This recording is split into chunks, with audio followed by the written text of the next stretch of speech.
So hi everyone, welcome to you all in my another video. And today we have very special guest from Canada. So we will know about Canada and it is the information about the Canada. तो Canada के बारे में आप लोग बहुत time से आप लोग ने रिक्वेस्ट किया हुआ था कि सर कोई कोर्स लेकर आइए पीईबीसी का। तो बेसिकली अभी हम पीईबीसी की प्रिपरेशन लेके आए हैं। तो नताशा जो है अभी कनाडा में होती हैं और ये जो है इंडियन फार्मासिस्ट हैं, तो इनसे पूरा जानेंगे। और ये हमारे इस कोर्स की इंस्ट्रक्टर हैं बेसिकली। और तो इन्होंने बहुत ज्यादा इन्होंने पूरा जो है हमने पूरे सेशन बनाया हुआ है कि कैसे हम आपको ये पास करवाएंगे, है ना। तो आप हमारी वेबसाइट चेक कर सकते हो एकेडमिकली के ऊपर। तो तो अभी ये बहुत ही शॉर्ट में बताते हैं कि भाई आप कनाडा में तो में क्या चल रहा है, क्या क्या प्रोसेस है, कितनी आपको फीस देनी है, कहाँ एग्जाम होगा, कैसे आप परस्यू कर सकते, कैसे आपको वीजा अप्लाई करने, कौन सा वीजा आपको मिलेगा, है ना। ये सारी चीजें हम डिस्कस करेंगे। तो Natasha, thank you so much for your time. नहीं सर, आपका बहुत बहुत शुक्रिया, आपने मुझे बुलाया, मुझे अच्छा लगा। और मैंने बहुत सारे कोर्सेज देखे एकेडमिकली पे, वो जिस तरीके से सब कुछ लिखा हुआ है, डिजाइंड है। फॉर एग्जांपल कैप्स का देखा था मैंने, और क्लिनिकल रिसर्च एक नया कोर्स अभी आपने लॉन्च किया है, तो मुझे लगा कि ये कुछ ना कुछ इनोवेटिव हो रहा है। सो जी जी इट्स जी। My pleasure as well to be part of this academically. So thank you so that's much. My pleasure as well. Yeah thank you. तो नताशा, थोड़ा सा हम इसको अब क्वेश्चंस पे आते हैं। पहला क्वेश्चन था ये कि ये बताइए कि एलिजिबिलिटी क्या होती है ऑस्ट्रेलिया मतलब कनाडा में फार्मासिस्ट बनने के लिए, मिनिमम रिक्वायरमेंट क्या है वहाँ की? Actually the basic requirement is at least 4 year degree. बहुत सारे लोगों का ये डाउट होता है कि हमें फार्म डी करनी है, उसके बाद ही हम कनाडा पीबीसी जा के लिए सकते जा सकते हैं। लेकिन fortunately I am not sure about future, but अभी के लिए अगर आपके पास 4 साल की डिग्री है, आपने बी फार्मेसी की हुई है, देन यू आर एलिजिबल। बहुत सारे लोगों के डाउट्स होते हैं कनाडा और यूएस को लेके स्पेसिफिकली, क्योंकि यूएस में आपको 5 ईयर चार का साल डिग्री की मांगता है। डिग्री, यस यस, यूएस में 4 साल की डिग्री वैलिड नहीं है। बट फॉर्चुनेटली अगर किसी ने कनाडा आना है तो, और वो बी फार्म के बाद फार्म डी करने की सोच रहे हैं जस्ट बिकॉज उनको पीबीसी करना है, तो वो भी अच्छा ऑप्शन नहीं मतलब रहेगा। 4 ईयर की डिग्री प्लस रजिस्ट्रेशन मैंडेटरी है इंडिया होम कंट्री में या नहीं? या कोई बच्चा फाइनल ईयर में है वो अप्लाई कर सकता है पीवीसी के लिए? सर एक्चुअली ऐसा है कि मेरी भी, जब मैंने अप्लाई किया था तो मेरी एक्चुअल डिग्री नहीं आई थी, बट मैंने उस समय कर दिया था हरियाणा फार्मेसी काउंसिल में अप्लाई। बट मैंने देखा है मेरी 2 फ्रेंड्स ने काउंसिल में अप्लाई नहीं किया था। अगर हम नहीं अप्लाई करते हैं इंडिया में as a registered pharmacist, then we have to give one document to them. हमें उनको एक ओके। डॉक्यूमेंट देना पड़ता है, reason for not applying as a Indian pharmacist. तो उसमें मोस्टली लोगों ने यही डाला था, जो मेरी 2 फ्रेंड्स थी, क्योंकि वो यहाँ पे स्टूडेंट वीजा पे आई थी। बिकॉज हम यहाँ पे हायर स्टडी करने के लिए आ रहे हैं और हम फ्यूचर में यहीं पे रहेंगे या समथिंग, जो भी कुछ ऐसा होता है, या हम अभी इंडिया में प्लान नहीं कर रहे हैं 2 साल के रजिस्ट्रेशन, इसलिए हमने नहीं कराया। So it's not mandatory at all. अच्छा। बट अगर नहीं कराया है, there should be some specific reason, वो प्रॉपरली लेटर पैड पे ठीक है। तो लिखा दोस्तों जाता है। बेसिकली इन्होंने नताशा बोल रही हैं कि 4 साल की जो डिग्री है मिनिमम वो एलिजिबल है। और अगर आपका रजिस्ट्रेशन नहीं भी हुआ है पर आपको रीजन देना पड़ेगा कि आपने रजिस्ट्रेशन क्यों नहीं करवाया है ना, तो भी आप एलिजिबल हैं उसको अप्लाई करने के लिए। क्या वहाँ कोई एक्सपीरियंस रिक्वायरमेंट होती है कि एक्सपीरियंस चाहिए या नहीं? जीरो एक्सपीरियंस पे बच्चा नहीं अप्लाई नहीं कर सकता नहीं, है? नहीं सर, नहीं सर, फॉर्चुनेटली ऐसा कोई एक्सपीरियंस नहीं चाहिए, किसी तो भी देखो फील्ड का अभी नहीं। ये एक बहुत ही फ्रेश अच्छी बात कैंडिडेट भी कर बताई कि सकता। 4 साल की डिग्री के बाद आप अप्लाई कर सकते हो। देखो 5 ईयर की डिग्री चाहिए सिर्फ 3 कंट्री में चाहिए पूरे वर्ल्ड में। एक तो है यूएस और एक है आयरलैंड और एक है सऊदी अरबिया। इन 3 कंट्री में आपको रजिस्ट्रेशन करना है तो फार्मेसी तो आपको 5 ईयर का डिग्री चाहिए, मतलब फार्म डी चाहिए। और बाकी पूरे वर्ल्ड में ऑस्ट्रेलिया कनाडा में दोनों जगह पे 4 साल की डिग्री चाहिए। तो नताशा ये बताइए कि इसके कौन कौन से स्टेप्स होते हैं अगर कनाडा जाने के लिए? सर बेसिक स्टेप तो सबसे पहले यही है, फार्मेसी गेटवे ऑफ कनाडा में आपको एनरोल करना है। उसके बाद आपका फर्स्ट स्टेप, बेसिकली तो वही फर्स्ट स्टेप है, लेकिन जो पीबीसी का फर्स्ट स्टेप होता है वो होता है डॉक्यूमेंट इवैल्यूएशन। और डॉक्यूमेंट इवैल्यूएशन के लिए आप अपने सारे डॉक्यूमेंट्स उनको भेजते हो, और जब तक वो रिपोर्ट आती है, उसके बाद आपको इवैल्यूएशन की फीस भरनी होती है। वंस इवैल्यूएशन इज डन, उसके बाद दूसरा क्वालिफाइंग एग्जाम होता है। उस क्वालिफाइंग एग्जाम के 2 पार्ट हैं। Number 1 you can say MCQ, and number 2 is ऑस्की examination. तो इन सब के बेसिक स्टेप्स हैं। उसके बाद आपको जिस प्रोविंस में अप्लाई करना है, उस पर्टिकुलर प्रोविंस के अकॉर्डिंग आपके कुछ जरिस्प्रूडेंस के एग्जाम होंगे, आपकी आइल्स की रिक्वायरमेंट होगी। बट फॉर्चुनेटली इवैल्यूएटिंग एग्जाम देने के लिए आपको आइल्स की जरूरत नहीं है। आईएलटीएस आपको लेटर ऑन जरूरत होगा। तो देखो, अगर आपको एवल्यूटिंग एग्जाम में आपने जस्ट फाइनल ईयर में भी हैं या आपने जस्ट कंप्लीट किया, रजिस्ट्रेशन नहीं भी हुआ है, तो आप एलिजिबल हैं और आपको आईएलटीएस की भी रिक्वायरमेंट नहीं है यहाँ पर, है ना। तो ये बहुत ही अच्छी बात है। तो चलिए, तो ये डॉक्यूमेंट एवल्यूशन जो पार्ट 1 है, इसकी फीस कितनी होती है? सर मेरे टाइम पे आई गेस $675 थी, कैनेडियन डॉलर। अब ये थोड़ी सी बढ़ गई है, आई गेस 685 के अराउंड हो चुकी है। ठीक है, तो चलो अभी 700 मान लो, तो कमी है अभी। तो ये यस सर, क्योंकि टैक्स भी लगेगा। हाँ, तो कैनेडियन डॉलर में आपको अराउंड में 700 के आसपास जो है, ये आपको डॉक्यूमेंट को एवेल्यूट करें कि आप एलिजिबल हैं एग्जाम में बैठने के लिए या नहीं। मगर ऐसा नताशा ने बताया, कोई भी 4 साल की डिग्री किया है फार्मेसी की, वो वैलिड डिग्री है और वो उसमें कोई वो जस्ट चेक करेंगे और डेफिनेटली आप उसके लिए एलिजिबल है ना। तो ये जो पार्ट 1 है, तो ये एग्जाम बेसिकली सेंटर इसका कहाँ होता है, कहाँ एग्जाम देते हैं इसके लिए?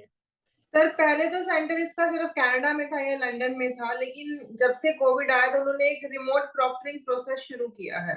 उस रिमोट प्रॉक्टरिंग के थ्रू आप ऑल ओवर वर्ल्ड कहीं पे भी एग्जाम दे सकते हो। जैसे मैंने ये एग्जाम इंडिया में ही दिया था, अपने ही घर पे बैठ के, जस्ट प्रॉपरली पीछे से सब कुछ चेंज करके उनके अकॉर्डिंग जो उनकी रिक्वायरमेंट्स थी, कर्टेन कैसे होने चाहिए, फॉर एग्जाम्पल अभी पीछे ये है तो ये सब कुछ नहीं होना चाहिए, it should be properly clean. तो वो कुछ रिक्वायरमेंट्स अगर आप फुलफिल कर रहे हो तो आप अपने घर में बैठ के भी एग्जाम दे सकते तो देखो, ये बहुत ही इजी एग्जाम है। 4 साल की आपने कोई भी डिग्री करनी है, आईएलटीएस भी रिक्वायरमेंट नहीं है, तो आपको एवोल्यूशन की जो है, जो पहला पार्ट है अप्लाई कर देना है। उसके बाद ये जो एग्जाम है, आप अपनी होम कंट्री के अंदर बैठ के, अपने घर पे बैठ कर भी आप लोग पास कर सकते हैं। तो पहले क्या था, पहले आपको या तो जाना, आपको कनाडा जाना पड़ता था या फिर आपको यूके जाना पड़ता था। 2 सेंटर थे पहले, अभी बहुत ही ईजी कर दिया गया है कोविड की वजह से। आई होप कि अभी आगे भी ऐसा रहे। तो अगर आप हो। प्लान यस कर सर। रहे हैं तो डेफिनेटली जल्दी से जल्दी आप लोग जो है अप्लाई करें अपना, ताकि कुछ चेंज होने से पहले ही आपका जो है काम हो जाए और आप अपने यस घर सर। पे बैठ कर ही एग्जाम को दे दें।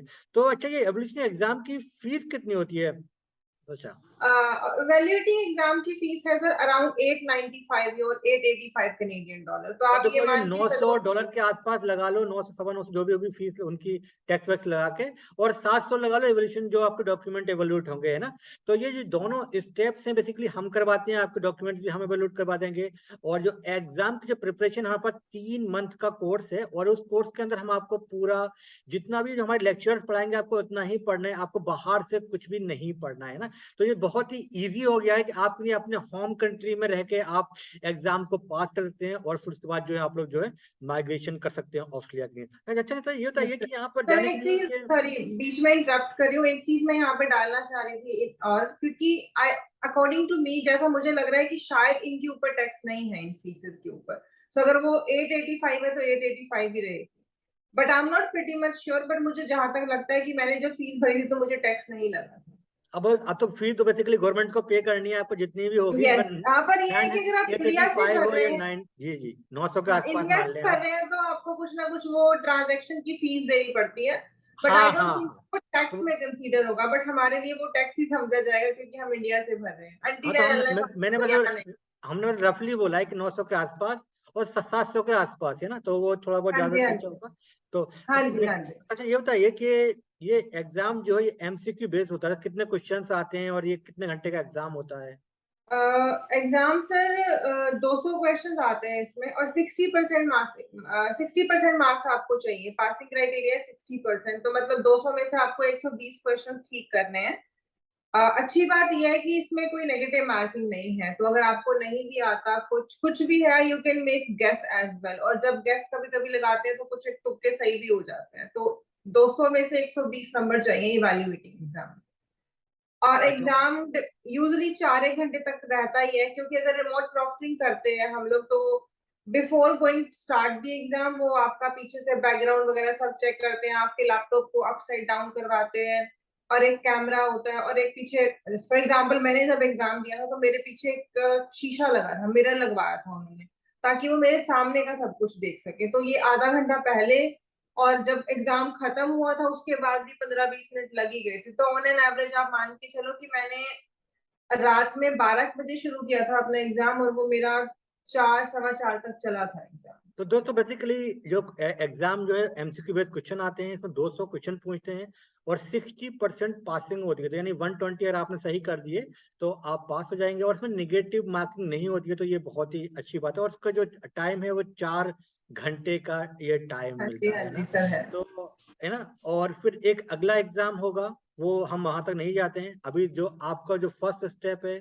वही हम लोग करवा रहे हैं, और पार्ट 2 को हम लोग बाद में लेंगे, क्योंकि जब आप पार्ट 1 अप्लाई एग्जाम पास कर लेंगे उसके बाद आप लोग वहां पर जो है जा सकते हैं, है ना। तो अच्छा लगता है बेसिकली ये जो फार्मासिस्ट है इसको कौन सा वीजा वहां पर मिलता है कनाडा के लिए? सर डिपेंड करता है आप किस वीजा पे आ रहे हैं। आप एक्सप्रेस एंट्री भी लगा सकते हैं, जैसे मैंने एक्सप्रेस एंट्री लगाई थी। एक्सप्रेस एंट्री के लिए आपको आइल्स की रिक्वायरमेंट होती है, और वो जनरल आइल्स होता है, नॉट एकेडमिक। और वो जनरल में मिनिमम 8,777 आपकी रिक्वायरमेंट होती है, 8 इन लिसनिंग और बाकी सब में 777। और मिनिमम 1 साल का एक्सपीरियंस चाहिए होता है। बट आजकल कट ऑफ ज्यादा चल रही है तो मोस्टली लोग स्टूडेंट वीजा पे आ जाते हैं और साइमल्टेनियसली कोई भी कोर्स ले लिया, बट साथ साथ मेन गोल उनका पेपर क्लियर करना ही होता है। देखो आप लोग अपने घर से एग्जाम पास करके जाएं तो ये बेस्ट अपनी रहेगा। अदरवाइज बहुत सारे बच्चे क्या करते हैं कि वो वहां जाते हैं कनाडा में स्टडीज करने के लिए, और उस टाइम पे वो पास करते हैं। तो उस टाइम पे क्या होता है, जब आप स्टडीज कर रहे होते हैं तो आपकी लाइफ बहुत ज्यादा हेक्टिक हो जाती है, क्योंकि हाँ आपको जी हाँ जी। पैसे भी अर्न करने हैं, क्योंकि आपको स्कूल की फीस भी देनी होती है, अपने रहने ऑब्वियसली खाने का भी ऑब्वियसली। करना है, और फिर आपको ये एग्जाम भी पास करना है ना। तो अगर एग्जाम अगर आप अपने घर से होम कंट्री से अगर आप पास करके आते हैं, इंडिया पाकिस्तान वाट एवर जो कंट्री, तो वो आपके लिए बेस्ट रहेगा। और ये अच्छी बात ये है कि ये एक्सप्रेस एंट्री भी आप लोग जो है इसके लिए जो है आप लोग अप्लाई कर सकते हैं फार्मासिस्ट के लिए, क्योंकि फार्मासिस्ट की बहुत ज्यादा डिमांड है वहां पर। अच्छा ये बताइए, ऑन एन एवरेज वहां पर सैलरी कितनी मिल जाती है एक आवर के अंदर? ये बच्चे बहुत पूछते सैलरी, हैं। सर सैलरी कहते हैं बहुत अच्छी है। मेरे जैसे अभी मैं एज अ फार्मेसी टेक्नीशियन काम कर रही हूँ, तो जो मेरे कुछ अच्छे लिंक्स बने हैं मेरे मैनेजर्स वगैरह के साथ, मैंने उनको डायरेक्टली भी पूछा है। स्टार्टिंग में इनडायरेक्टली पूछा था, तो यूजुअली ऐसा बोला जाता है कि 45 प्लस होती है, बट इट डिपेंड्स कि आप किस एरिया में काम कर रहे हो। अगर आप किसी रिमोट एरिया में चले जाते हो जो आपके थोड़े घर से थोड़े काइंड ऑफ थोड़ा दूर रहते हैं, वहां पे कई लोगों को 55 भी मिल रहा है, और एक्सपीरियंस के साथ वो 55 तो सबका ही हो जाता है। देखो बेसिकली ये लगा लो आप 45 से लेके प्लस ही मिलेंगे, 40 तो 50, मान के ही चलो। 55, 60 भी किसी को मिल सकते हैं। डिपेंड करता है कि आपका रूरल एरिया में ना, रूरल एरिया में बेसिकली क्या होता है, लोकल लोग काम करते नहीं है, तो जितने माइग्रेंट्स होते हैं उनको ज्यादा अपॉर्चुनिटी रहती है वहां जाने की, और फिर वहां पर अच्छी हाँ सैलरी जी हाँ। जो है मिल जाती है। तो कनाडा आपके लिए बहुत ही अच्छा ऑप्शन हो सकता है, अगर आपने रजिस्ट्रेशन भी, जैसे कि अगर मैं कंपेयर करूँ एक मिनट के अंदर के जो है, ऑस्ट्रेलिया में जब आपको चाहिए तो ऑस्ट्रेलिया में आपका रजिस्ट्रेशन मस्ट है, इसमें मस्ट नहीं है।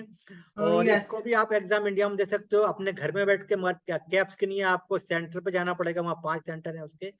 और ये ना, और उसमें 50% पासिंग मार्क होती है कैप्स ऑस्ट्रेलिया के लिए, यहाँ 60% है। तो ये 2-3 जो है डिफरेंस है ऑस्ट्रेलिया और कनाडा के अंदर। और आप लोग ने अगर यस। ये जो पार्ट 1 एग्जाम, जो एबिलिटी एग्जाम अगर आपने पास कर लिया तो वैसे फार्मेसी टेक्नीशियन या असिस्टेंट फार्मासिस्ट की आप लोग जॉब कर सकते हैं। तो नताशा यस। आप क्या बोलना चाहेंगे स्टूडेंट के लिए? लास्ट में आपकी क्या एडवाइस है स्टूडेंट जो लोग हम लोग को देख? सर एक तो मैं यही कहना चाहूंगी, जैसे अभी आपने 1 मिनट में कंपेयर किया, तो एक्चुअली पीबीसी की वेबसाइट पे अब इंडिया के भी सेंटर्स दिखाए जा रहे हैं, और वो मेरे टाइम पे भी दिखाए गए थे। बट रीजन इज कि वो लोग अपने एग्जाम की टाइमिंग्स नहीं चेंज करते। सो अगर आपकी इंडिया में टाइमिंग्स वो मैच नहीं हो रही, फॉर एग्जाम्पल कोई भी सेंटर इंडिया में मेरे टाइम पे तो 12 बजे रात को नहीं खुला था, तो मुझे तो घर पे ही देना था। आई एम नॉट श्योर कि कोई भी सेंटर इंडिया में उनके हिसाब से, मतलब कनाडा के हिसाब से, जैसे फॉर एग्जांपल अभी यहाँ पे रात के 11 बजने वाला है, इस समय इंडिया में मॉर्निंग है, तो मॉर्निंग में तो वो लोग सेंटर सारे खोलेंगे, लेकिन जब यहाँ मॉर्निंग हो जाएगी तो कोई सेंटर नहीं खुलता। तो अगर पीएबीसी की साइट पे दिया भी हुआ है ना कि there are some cities in India, तो they are not going to open it for you. मतलब एक दो बच्चे के लिए वो सेंटर नहीं खोलेंगे। तो दैट वुड बी ग्रेट अगर हम लोग अपने ही घर में कुछ ऐसा एनवायरनमेंट करके रूम को खाली करके वो कर सके। मतलब I just want to say centres लिखे हुए हैं, उसके बावजूद भी you are not eligible because of that time gap actually. हाँ, तो आप लास्ट में बच्चों को क्या एडवाइस देना चाहेंगे जो लोग आपको देख के इंस्पायर हो रहे हैं और कनाडा आना आना चाहते हैं? तो उनके लिए आप क्या बोलना चाहेंगे? बहुत सारे बच्चे जो है बेसिकली जो बी फॉर्म है या फार्म डी है या एम फॉर्म है, उनका ड्रीम है कि जो है उनको कनाडा जाना है।